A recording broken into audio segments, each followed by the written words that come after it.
Hi there everybody, today we're going to be replacing the ignition switch on the BMW E46.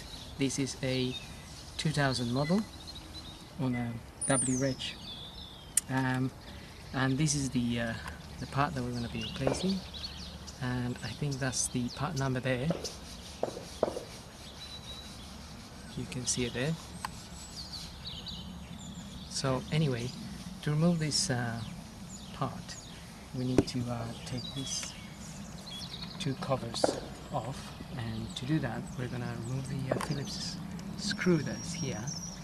So just unscrew that and it will come out together with its clip. Also at the bottom you will find one of these, which is just inside there. To remove this clip, you basically have to press on the center here and it will pop up, which will release the pressure tension, and this will come off. And there is another one of these just further below on this cover, but we're gonna have to remove this area here and this just to get access to it, and to do that we're gonna take this off.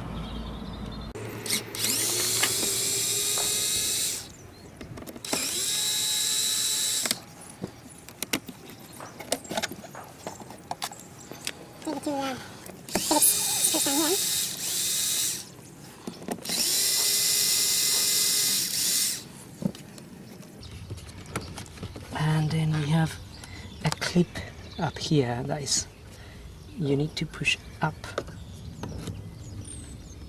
to release.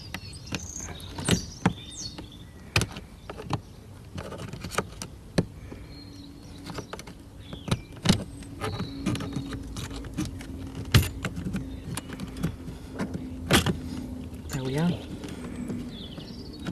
So you should get this to pop down a little bit so we can get access to this, and I need to push the center pin.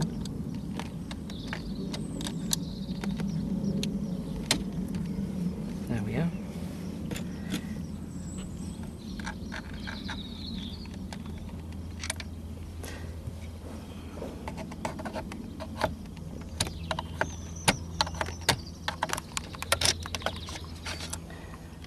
And there we go. So unclip this area here is just basically clipped in. You can release it with a screwdriver as such, and it will come off. Same on the other side. As you can see, the clip is this one here. So you just have to press it in and it will release.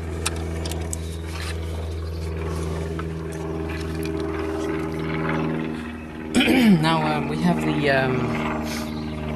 the switch, which is over on this side. I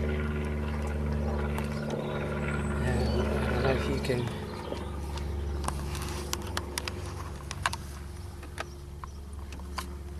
see it. It's right there.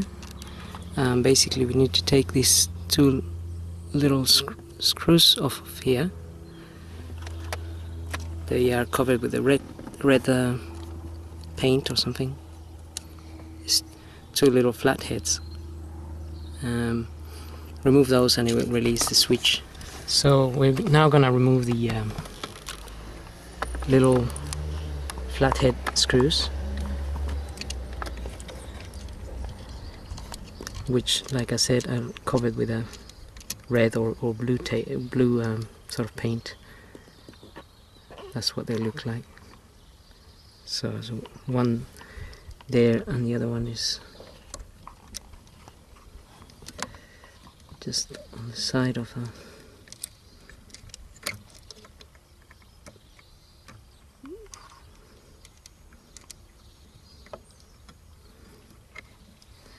there we are.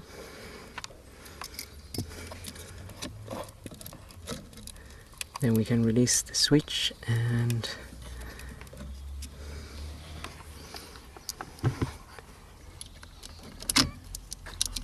to remove it, just undo that. pull it off. Get the new one, or second hand in this case. I bought off of eBay.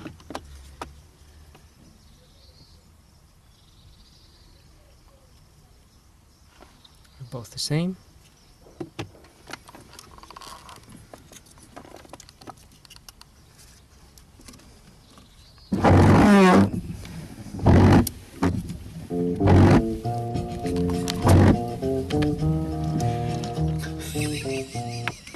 And as we can see, the Fix work. the radio started working, which means which was one of the problems we had, and the reason we're changing the switch is that the radio was not working, and also we had another problems with the lights coming on the dash. So when you got once you got the new switch plugged in, just put it back on.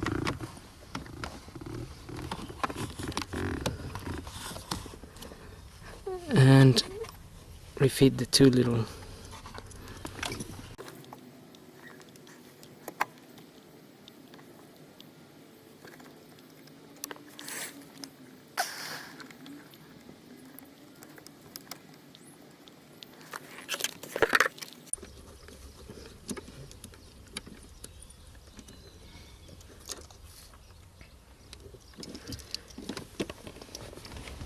Okay, now before you put everything back together, I'm just gonna test the everything is working.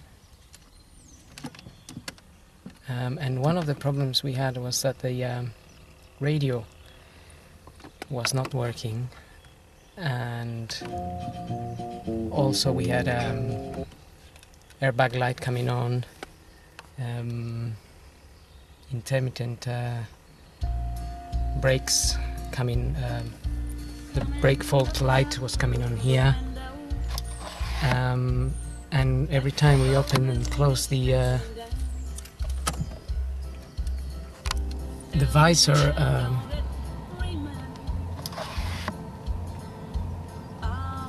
lights, a